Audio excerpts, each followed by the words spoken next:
Democrats are scrambling to appeal to early black voters, a constituency the party will need to rely on when it comes to squeaking out a win for President Biden in 2024.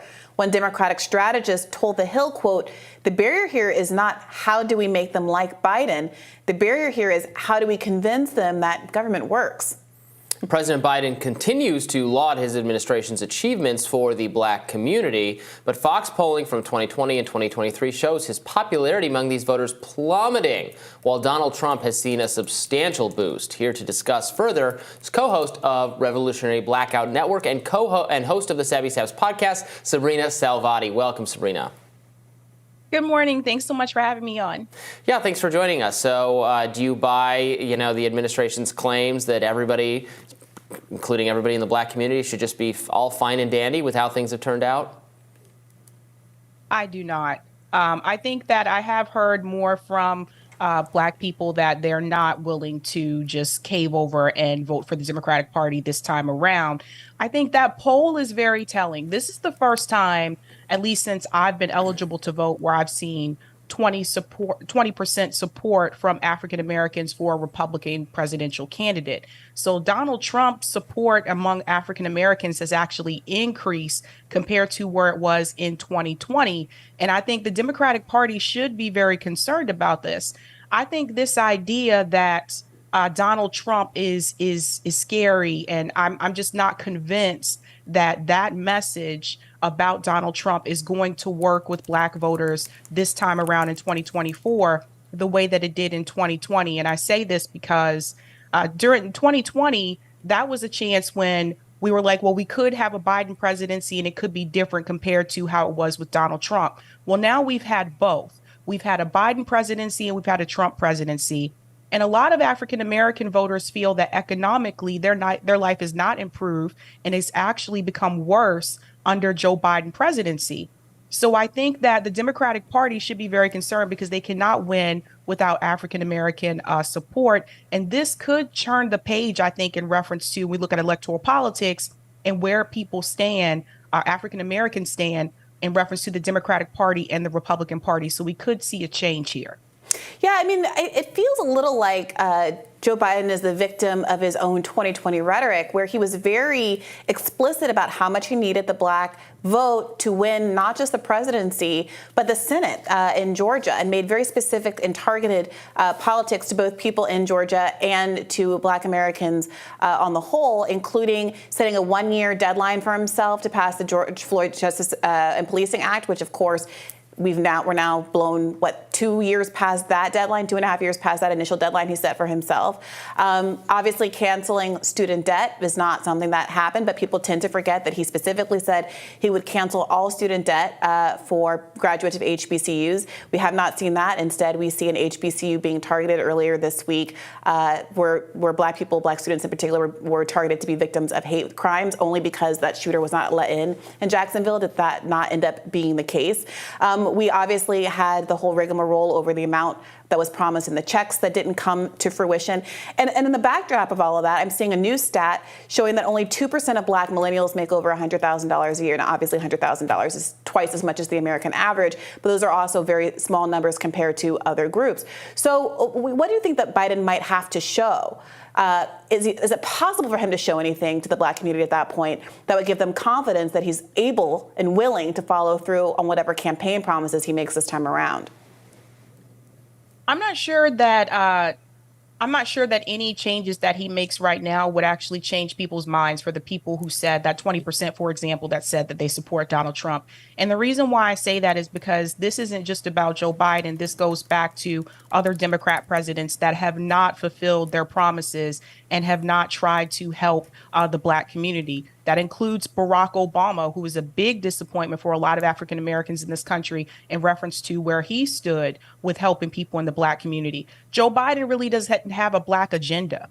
And I think that's important for people to understand. It's one thing when you're running for president, you make these promises and then you don't fulfill them. And the Democratic Party, for a long time, they have pandered to the black community.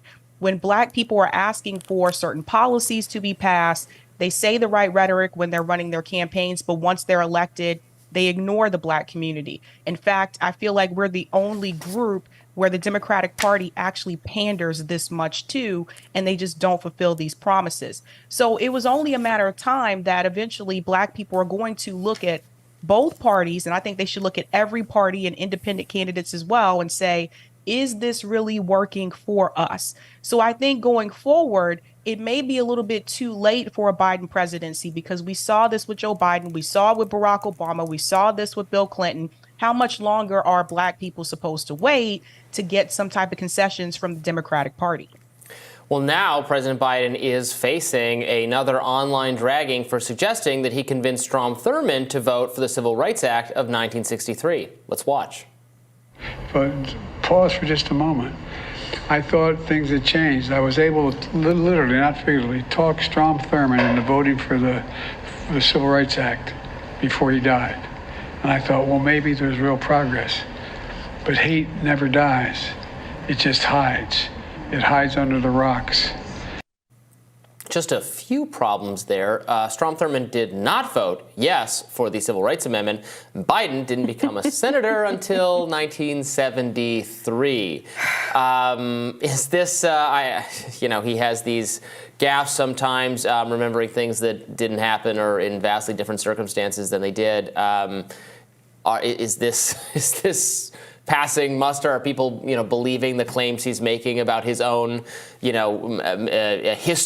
in crafting civil rights legislation? Single-handedly freeing Nelson Mandela from jail. What's next? He declared the Emancipation Proclamation, I think. Did you know that Joe Biden actually delivered me as a baby? Oh, that was nice of him. It's funny. There's this funny Twitter account that's photoshops Trump very convincingly into all these old photos. They go, oh, that was Trump with George Washington at the Battle of whatever. This is like kind of Biden's equivalent of that. He should get a meme team together to bear out some of these claims. But I think this is the reason why some people are more, attracted to a Donald Trump for president than Joe Biden. This is what I've heard from people, because they feel like Trump is more real. He's more raw, which is not something that the establishment from either party actually wants revealed. One of the things that I've noticed, the fact that Donald Trump, his support continues to increase every time he receives another indictment. And also, particularly with African-American voters, they're starting to see through this. They're like, how many times are they going to try to come after this guy? There's also the issue of the police purposely targeting people to try to take them down. That really does resonate with a lot of African-American voters. So I think these indictments actually, instead of hurting Donald Trump, they're actually helping Donald Trump. And I think that's something that the Democratic Party really needs to understand. I think they thought that this would work in their favor, but it's not working in their favor. If you look at Donald Trump's poll numbers, he was much lower before the indictment started, and now he just continues to increase and increase. And I've seen multiple videos, and I've talked to multiple people who are African American that said this time around they will support Donald Trump. And so this is what happens when the Democratic Party tries to rely on the Republican Party is so bad, so vote for us. Eventually, you're going to run out of steam with that message. If you're not delivering something for the people will eventually turn away. Tabby, do you think that either Donald Trump or Joe Biden have an agenda for working class and poor people in this country? Not really. I think that people, in my opinion, I think that people should leave both parties. I think that they're both corporate and they support their donors. They support Wall Street and the military industrial complex. And as long as you have those two items hanging over both of those parties, it's going to be really hard for things to change for working class people. But that being said, what I've seen, it seems like particularly in the Democratic Party, even those politicians that said they would fight for those issues for working class people, once Democrat leadership says the opposite, they go in line with the Democrat leadership. So that's a big part of the problem. Whereas in the Republican Party, there are people that are willing to push back on Republican leadership. And we've seen that display during the Kevin McCarthy speakership. So I think that is a little bit of a difference there. But at the end of the day, they're both corporate. So we have to find a way to break away from corporate money and electoral politics if we want to see real substantial change. Sabrina, thank you so much for joining us. And we'll have more Rising right after this.